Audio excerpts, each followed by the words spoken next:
Prepaid. We got some great announcements on that. I will, before I begin, just want to recognize a lot of the folks we have with us here today. We have our Commissioner of Education for the state of Florida, Manny Diaz, as well as our Chancellor for the State University System, Ray Rodriguez. Our Board Chairman for Florida Prepaid, Ambassador John Rood, is with us. And I asked him if he has any more eligibility for football. He doesn't, but former Florida State star and Lottery Secretary John Davis is with us. We've also have President of the University of Central Florida, Dr. Alexander Cartwright, President of Valencia College, Kathleen Plinsky, Orange County Superintendent of Schools, Dr. Maria Vasquez, and Seminole County parent of two, who you will hear from, Patricia Rush. So now we're here today to highlight some opportunities for Florida parents, but also potentially some benefits that they have yet to claim under this program. But before we get into that, it is great to point out that Florida, for the last 2 years, has ranked #1 in higher education, public higher education throughout the country.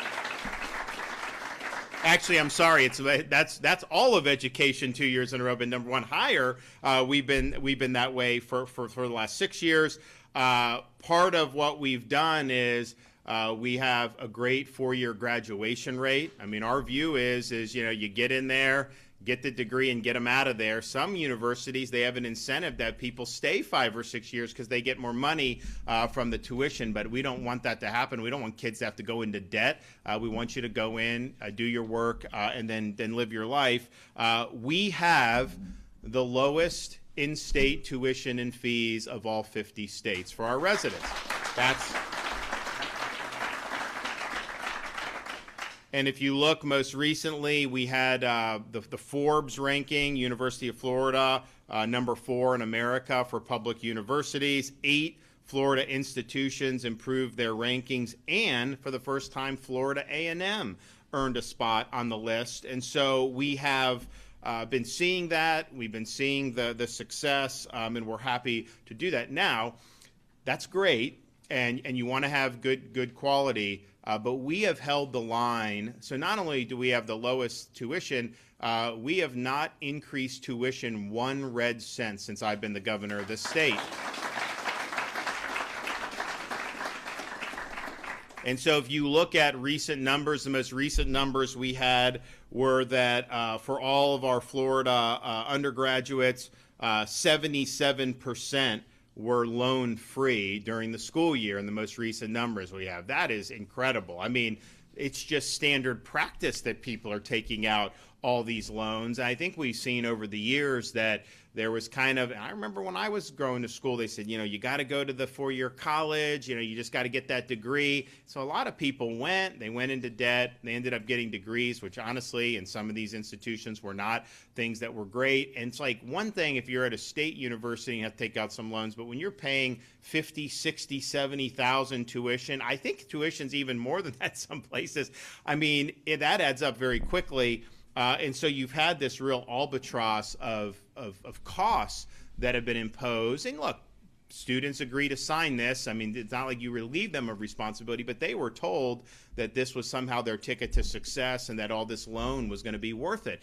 And if you end up getting degrees from MIT, is it going to be worth it? Yeah, probably, right? But if you get degrees, from some 4th-tier private university that charges more than Harvard, and you get a degree in zombie studies, not probably the pathway to success. So we know that, and I think we've been very keyed on that in Florida throughout the whole time. Now, so that's great.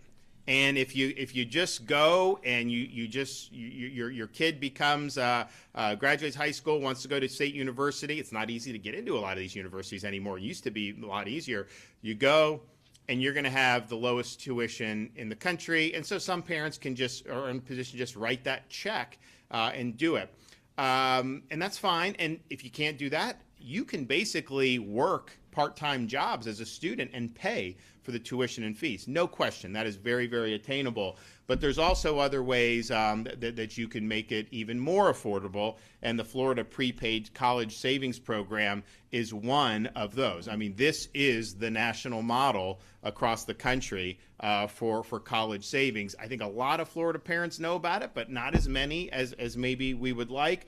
This is a way for you to prepay for your child's future education at any of our state colleges or state universities.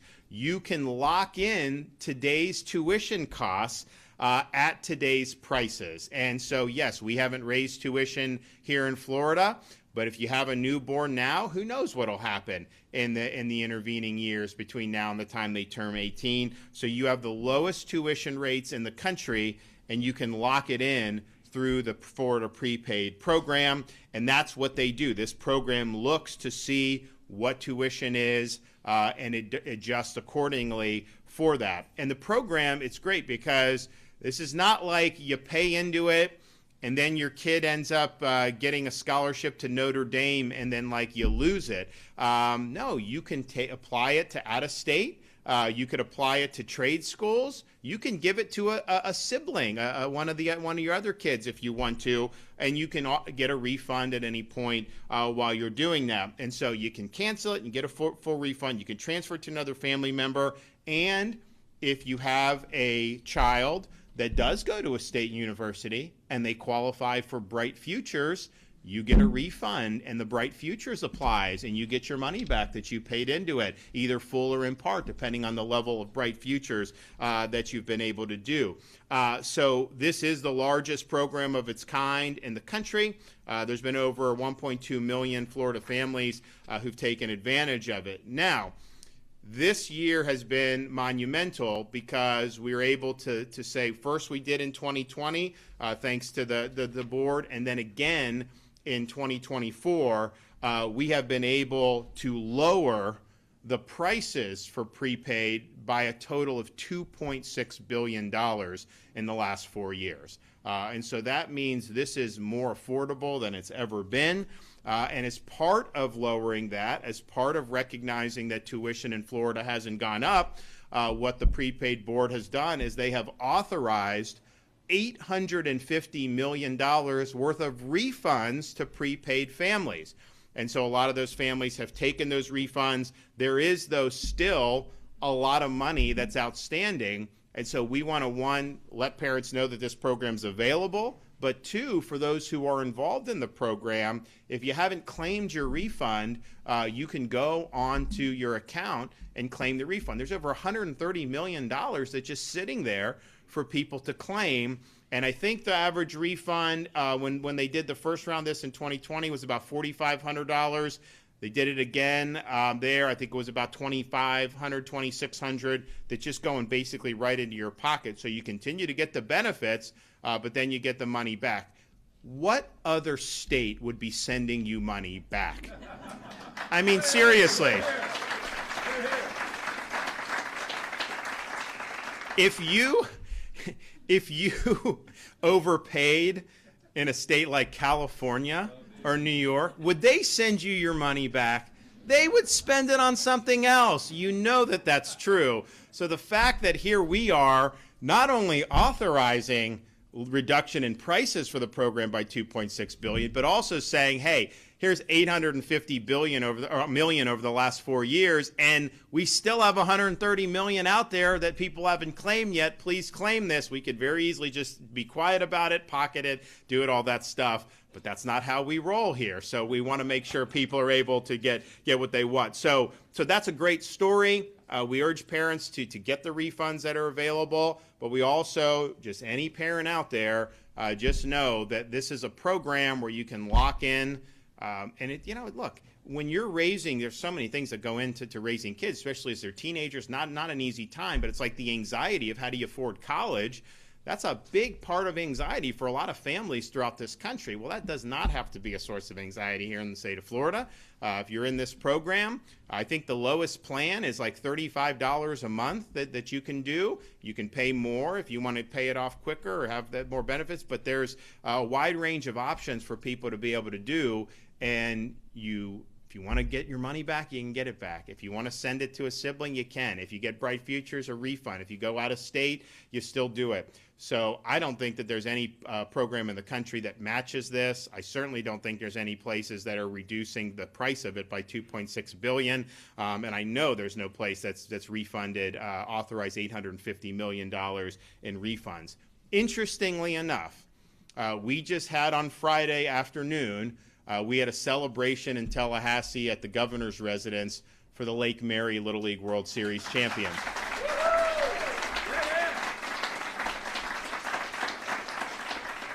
They are the first team in the history of the state of Florida to win the Little League World Series championship. And, you know, we've sent a lot of teams over the years. We've had teams like the old Belmont Heights team from Tampa that had big leaguers that ended up doing so we've had a lot of great teams. They're the first one to be able to win it all, and it was a really exciting finish.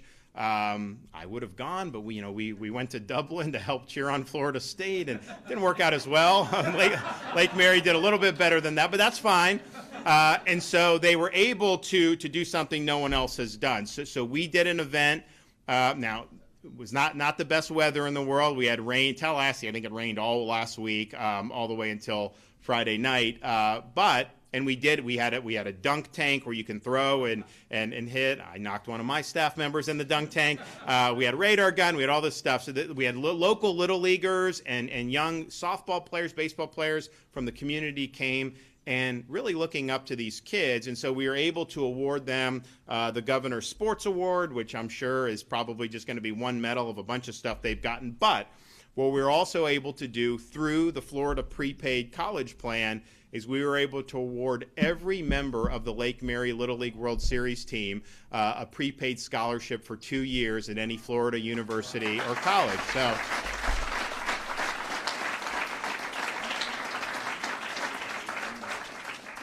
And I told them, I mean, who knows what they're going to do? But they played. There was like 30,000 people for that game, for a Little League game. And I told the kids, I was like, unless you make it to the College World Series in Omaha, or unless you make it to the big leagues, you will never play in front of more people than that. It's just the way baseball is. You're just not going to get crowds of that magnitude. And so that's a pretty big stage, and they really did this community proud, and they did the state of Florida proud. So that was the least that we can do. And then they also were acknowledged after the first quarter at the Florida State-Memphis game. And that gave the fans something that they could cheer for that, for sure. That was a really, really good thing. Now, final word on this. This is a good program. This is not like we want you to use this money for you. Like, it's not about us. We've got a massive surplus. We cut taxes. We've paid down 36% of the entire history of Florida. We've paid down 36% of the debt just since I've been governor. We're good. We don't need your money.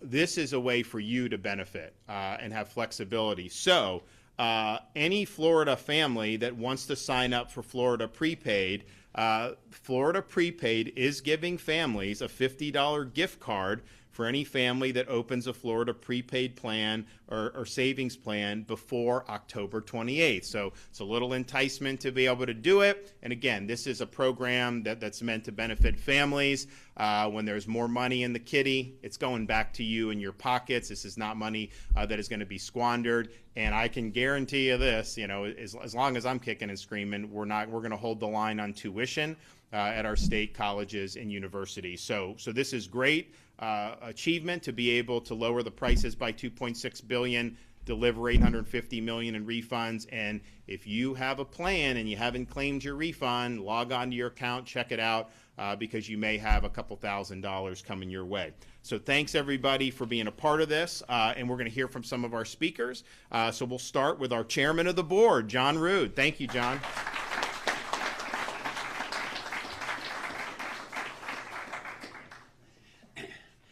Governor, thank you so much. I happened to be at that event on Friday at the Capitol, or at the mansion, and the weather was just horrible. And the governor comes out and talks for a few minutes, and then says to the players, "Okay, let's go dunk some of my staff members." And he goes out there in the rain and with all these young kids, and they're throwing that ball and dunking this poor guy who has to climb up. I did that once. It's not so bad getting dunked as climbing out of that water up over and over and over. But anyways, you were great with them. It was a wonderful, wonderful event, and we at Florida Prepaid are proud to be a part of it.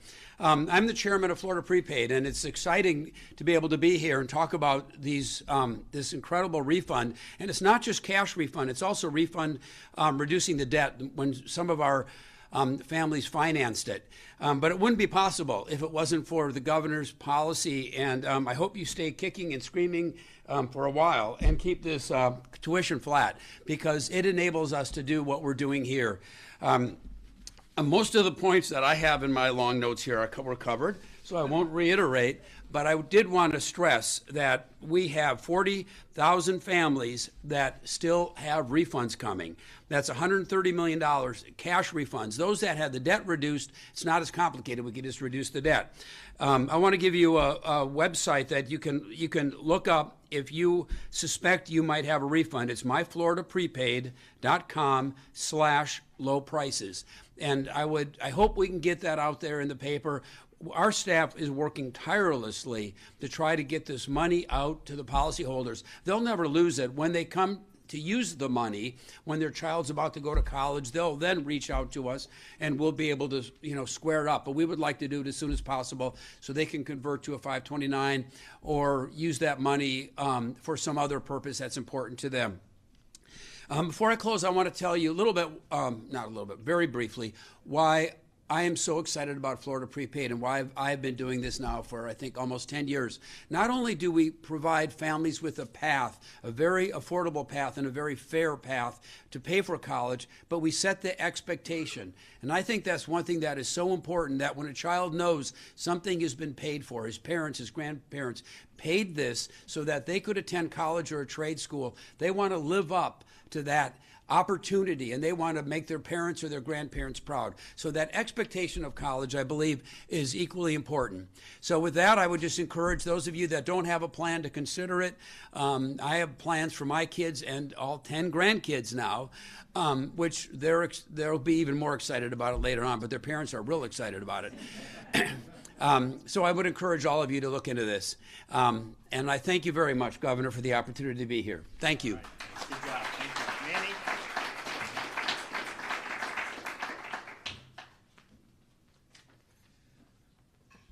Great to be here today with Governor DeSantis. Governor, thanks for your leadership.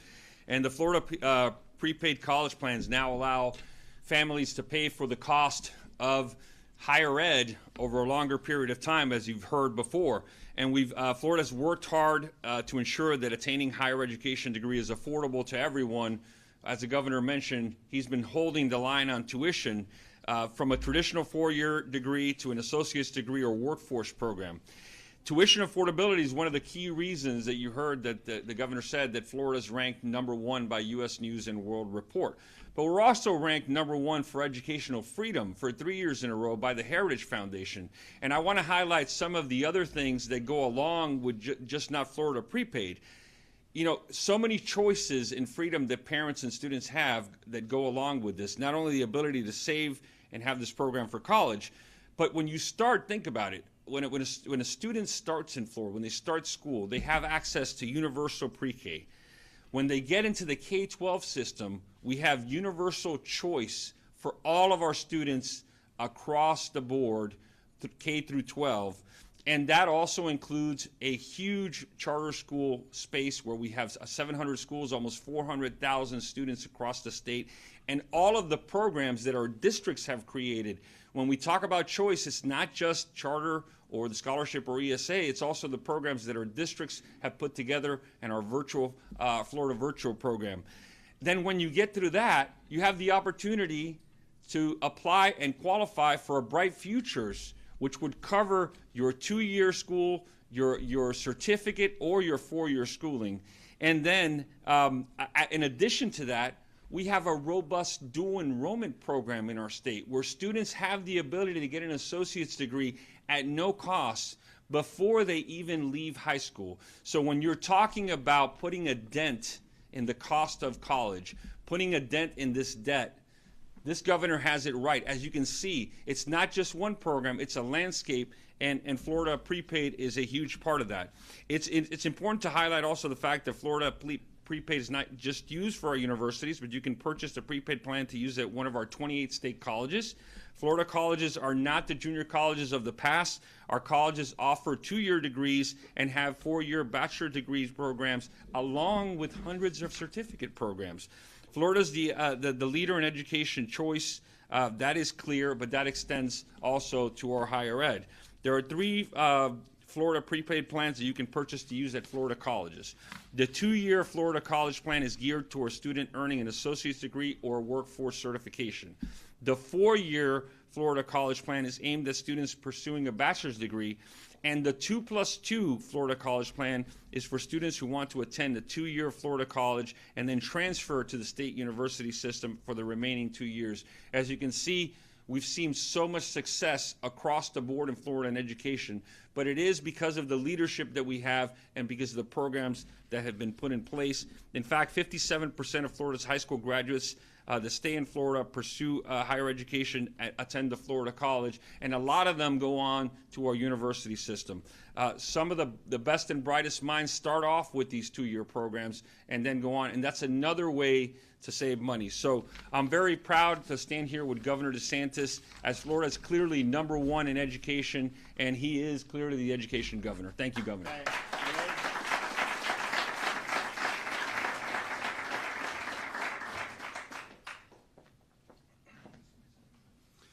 Good morning. It is indeed an honor to be here today, standing next to Governor DeSantis and representing the Florida State University system. As the governor shared, since 2017, our system's been ranked #1 in the nation in higher education. That is our system and the Florida college system together. And for the last 2 years, our state's been #1 overall, from K-12 all the way through the university system, and that's something to be proud of. Today we're here to celebrate what's happening with Florida Prepaid, and I just want to touch on tuition. The governor mentioned we have the lowest tuition in the nation, and that's correct. Our tuition is just over $6,000. If you were to look at the national average is just under $12,000. That means our tuition is about half for in-state undergraduate tuition, the national average. That isn't an accident. That occurs with intention. You have a governor that has refused to allow tuition increases in the state because higher education is viewed as a socioeconomic ladder and it needs to be accessible to everyone. He's also tremendously invested in workforce education, which is part of the reason we've seen such the great success in our Florida college system. I know everyone looks at Florida Prepaid and they see it as an investment. And I was speaking with someone on the trip over here who said it's more than an investment. And it is. It's an investment in your child's future. But it's a contract. It allows you, the parent, to lock in today's tuition rate and be guaranteed that is the tuition that will be charged to your child when they attend our university or our Florida college system. And I've just told you it's the lowest in the nation by a lot, by 50%. Some of you were in an elementary school, may have a child in elementary school, and you may be thinking, okay, in the next 10 years, should I consider this? Should I consider this now for what's coming down the pike? Let me give you a little perspective. In the last 10 years across the nation, tuition has increased 35%. Not in Florida. In Florida, we have not had a tuition increase during that period, but the national average, 35%. If you have a newborn and you're looking at whether you should make this investment, let's go back a little further and look at the last 20 years. In the last 20 years across the nation, tuition has increased 185%. There is no better deal in the country right now than to make an investment in Florida Prepaid for your child. Amen. And so I encourage everyone to do so. Governor, thank you for your leadership on this issue. And I'll just close with this. Because the governor has been a champion of keeping education affordable, I believe we're one of the last state university systems in the nation where a student can end their spring semester, spend their summer working full-time at a minimum wage job, and at the conclusion of summer have earned enough money to pay their tuition and fees for the following spring and semester system. We are keeping it possible in Florida to work your way through but help your child out. Buy Florida Prepaid and give them that head start. Thank you.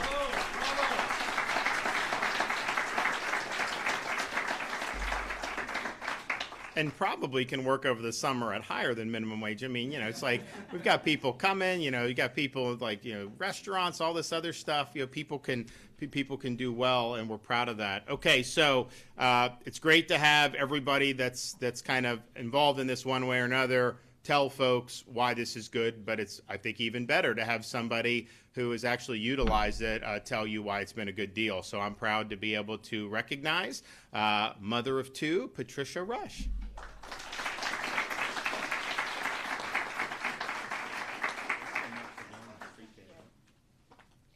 Good morning, everybody. Thank you for having me. Thank you for inviting me to speak, Governor DeSantis. I'm honored to stand here before you and explain why Florida Prepaid is so important to me and to my family. I am a Knight. I graduated from the University of Central Florida. But my parents did not have Florida Prepaid.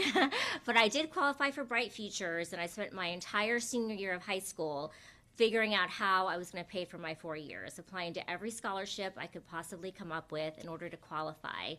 So when we had our son a few years after I graduated from college, I really felt passionately about the fact that I wanted to give him the gift of higher education. Like, it was important to me that when he graduated from high school that we were able to give him this gift. So we locked in his rates 2 months after he was born. He's actually about to graduate from high school this year, which is really exciting. And we were able to get it at such an affordable rate. We decided to do the same thing for our daughter, who was born 2 years later. Her program, though, was even better than his, because about a year ago, my sister told me, hey, there's money to be claimed. And I thought, what are you talking about? She said, Florida Prepaid, go log into your account. I just got $5,000 back for my niece's tuition. So I went in and checked, and sure enough, there was $15,000 waiting for me for Olivia's plan. So we were able to claim that reimbursement and reinvest it for her. So when she graduates in 2027, her $15,000 would have grown even more, and she'll be able to take that to help with other expenses that she has. I just feel very passionate that parents need to know about this program, that they need to think about it when you have that little baby and you're thinking 18 years sounds like a really long time, but it's not. It comes so fast, and before you know it, you're thinking about college and where you're going to send them and how you're going to pay for it, and there's no greater gift than the gift of education. It's something no one can ever take away from you. It's something that you can use for the rest of your life. And I feel very blessed that my husband and I made this decision, and we were able to give our two kids the gift of higher education. And I encourage families across Florida to research this program, to look at it, ask your neighbors, ask your friends, because there's probably somebody who has utilized it, and really take advantage of what Florida has to offer. It's the greatest state in the union. Great job. Thank you.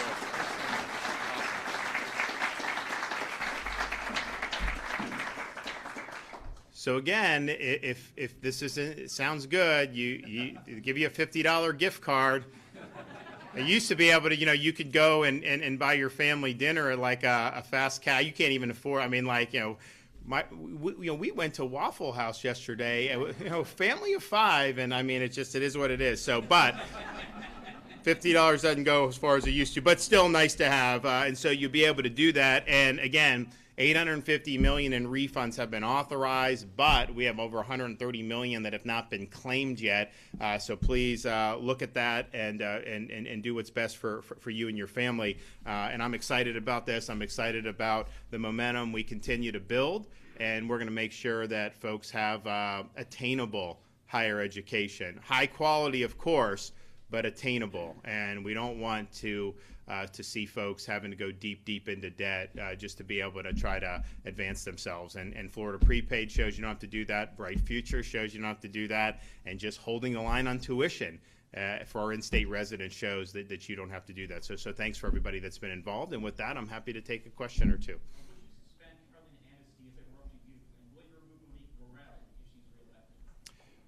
I would just refer you to the Florida Constitution. The governor has authority to suspend county-wide elected officials if they're engaged in misfeasance, malfeasance, drunkenness, neglect of duty. There is no constitutional authority as that applies to a state representative. And so that's not in the governor's purview.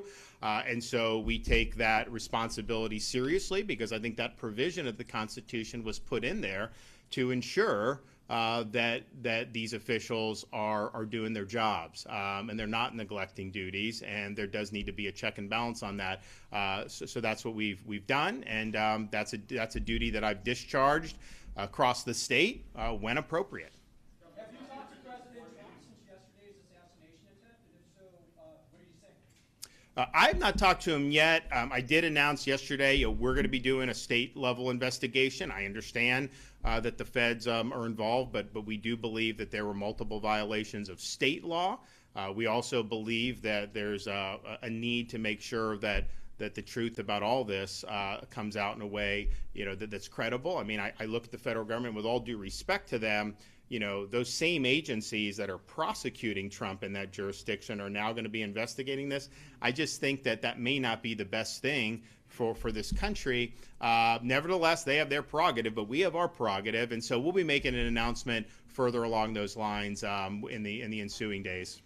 Yes, ma'am. Let me ask you about the news release last week about the arrest of a petition gatherer, and the wording in the FDLE press release was for petition fraud on the personal use of marijuana initiative. Some have raised questions that this misleads voters because it didn't say that it did not involve Amendment 3. So I think what they said is accurate. I think this was this weed thing's been going on for a long time. And so this was somebody who had submitted fraudulent petitions, I think, during the 2022 cycle. That's a fraud. I mean, we're not going to turn our backs on that. There are also examples of some of these petition gatherers that submitted petitions on behalf of dead voters, and the supervisors didn't accept that because they looked and saw they were dead. But that's still a fraud. You're submitting petitions on behalf of dead people. You are committing a fraud. And what's gone on in this petition stuff is it's just become a cottage industry of nonsense. You have petitions that are being submitted and voters are asked, say, I never signed that. How does that happen? How do we get to a point where that can happen? So I think they've had a lot of credible complaints. They've investigated the Election Crimes Office. They've referred the appropriate cases to law enforcement for prosecution. And I think that's what should end up happening. But don't kid yourself and act like this whole petition process. There's a lot of money that's at stake here. People make money off the petition process. There's an incentive to commit fraud. The legislature's tried to address it, but I don't think that they've addressed it adequately. And so then you end up with these signatures come in, and if they're not matching, how do you police that? So there definitely was fraud that was committed on behalf of people that have been participating in this petition process. That is clear. The extent of it and the impact of it, that remains to be seen. But clearly that has happened. Governor, last week in Central Florida, violence across high schools, middle schools across Central Florida, specifically Lyman High School. There was a gun brought to campus. Parents are scared. What is your response to all of these threats on campuses across Central Florida? Well, Florida takes school safety more seriously than any state in the country. We've done more to invest in resources, whether it's school resource officers, whether it's other accoutrements that can help deter anything happening at our schools. And so I think that we continue to stand by and work with our school districts to help. We've also gone even above and beyond that. I mean, we've provided funding for security at Jewish day schools in light of October 7th in particular, but even before that when you have anti-Semitic threats and attacks. So this is something that I think we need to be united against. And if people are issuing some of these threats, like an idle threat, we take that very seriously. Even if you have no intent on following through with it, that creates a lot of consternation in the community. It creates a lot of anxiety with parents, and we will absolutely hold you responsible.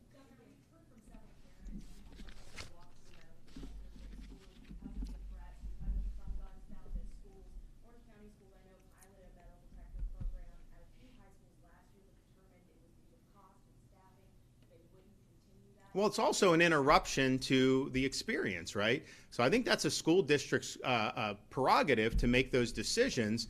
I think the school funding we have could be applied for that if that's what people wanted. But I would note, they tried to do that in Broward at the beginning of the school year, and these kids are waiting in line for like 45, 50 minutes. And so is that the best way to do it? I think a lot of people look at that and say that may not be the best way to do it. But ultimately, I don't know that Orange County is the same as Okaloosa or that Duval's the same as Polk. And so I think these districts can make those determinations as they see fit. But that would definitely not be something we would mandate be done throughout the state of Florida. Did you have something over here? Okay. Okay.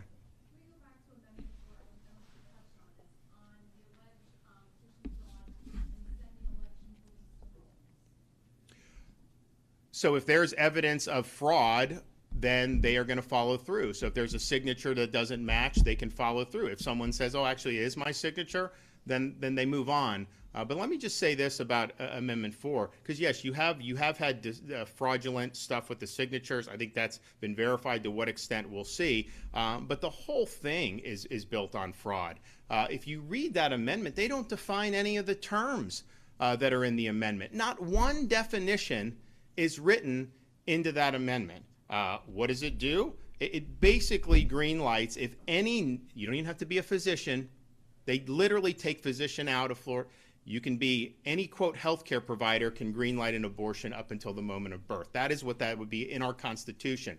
They also strip the rights of parents to consent for a minor having abortion. It's a bait and switch. They write in the summary, oh, notification. That's not consent. Understand, that's rolling back rights for parents in the state of Florida. You will not have the right to consent. And anything else your minor child does, in terms of anything having to do with medical, the parent would have to consent. Constitutionally, they are taking this out, and I think it's the first a constitutional amendment that's actually taken away rights from parents in the history of our state. And then you have this issue of health care provider.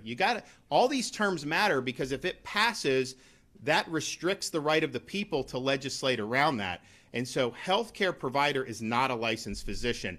And look, if you're pro-life, obviously you're going to vote against this once you figure out what's in it. But there's other people, maybe they're not pro-life, but their view is like, okay, let the mother talk to the physician. The physician doesn't have to be a part of it under this amendment. How crazy is that? To say you don't even have to be a doctor and have right medical training and you can green light abortion. What's going to happen is that will create a lot of bootleg abortion clinics around the state. Remember, we're in a region of the country where almost every state that borders us has very strong pro-life legislation. You're going to have people coming, and there's going to be a lot of people who take advantage, and people are going to make money off of this. That's why they're pouring millions and millions, 10, 20, 30, 40, 50 million dollars. They're not doing that for their health.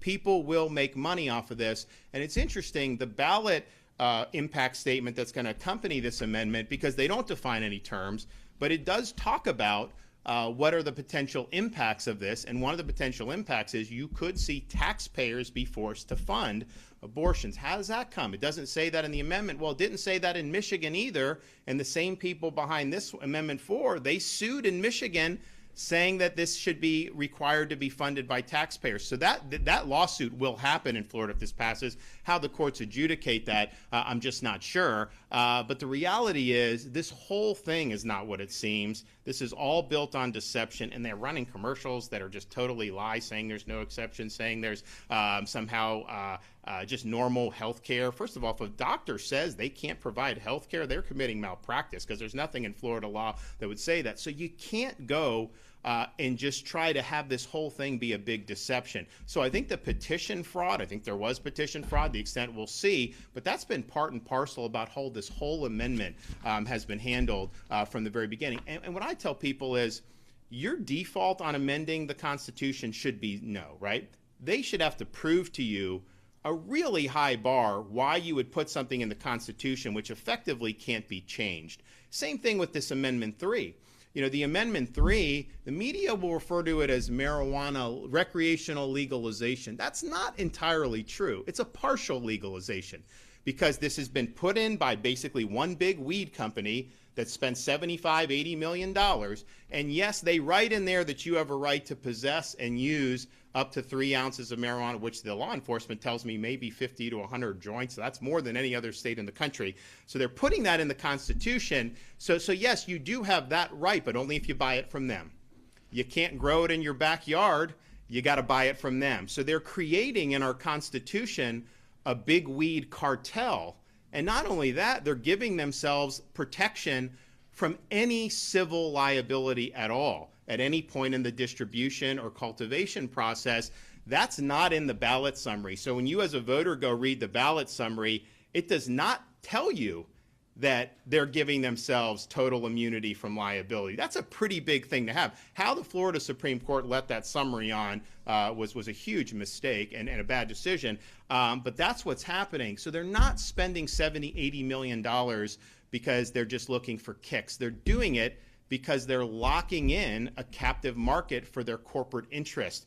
That's why they're doing it. And this idea of it can be regulated in public, I would just point out, if you read the text of the amendment, there is nothing in their proposed Amendment 3 that would authorize restricting use in public. In fact, it says there can be no penalties for possession and use, blanket. There's no exceptions to that. And even if somehow they put that in there, I don't think there's been any place in the country that successfully cabined the use. See, I would view it the opposite. I mean, I would say instead of putting a big weed cartel in the Constitution, instead of telling people you can buy it from them and then you're fine, but then it can be used in public, I would do the opposite. I think it's much more reasonable to say, you know, if people want to grow in their backyard and use it in their house, that's fine. Just don't bring it in public, right? We don't want it in our streets and stuff. And so they're doing the opposite, I think, of what kind of a pro-freedom approach would be. And it's interesting. We have medical marijuana in Florida. I implemented it. It had passed before I became governor.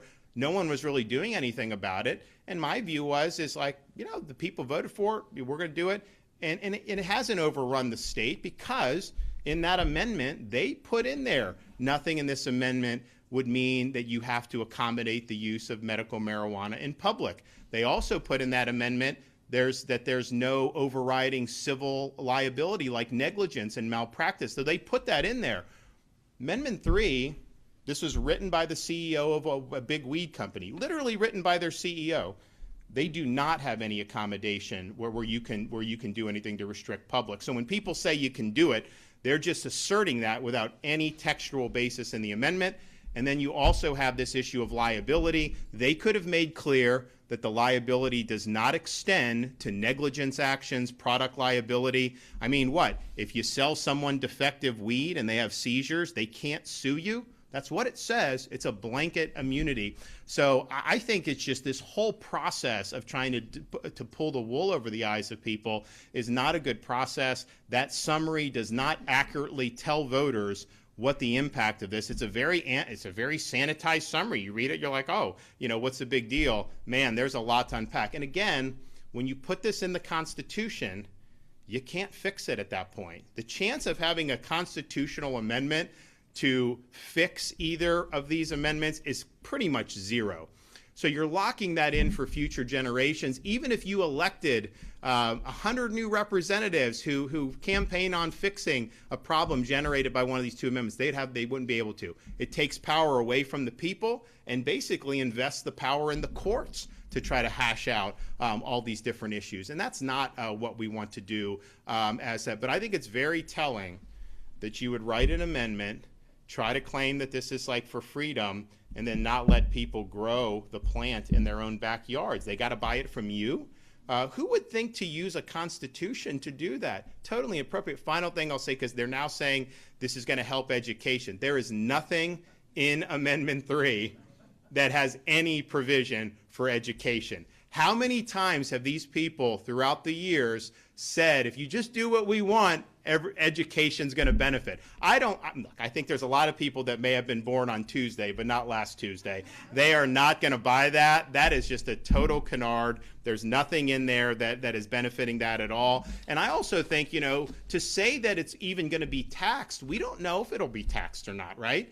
Because that's a decision I think the legislature would have to make. The problem with taxing it is, what does that do to the black market? It increases the black market. And the thing about Colorado is when Colorado did this, this was, I think, 10 or 12 years ago. Colorado was the first state.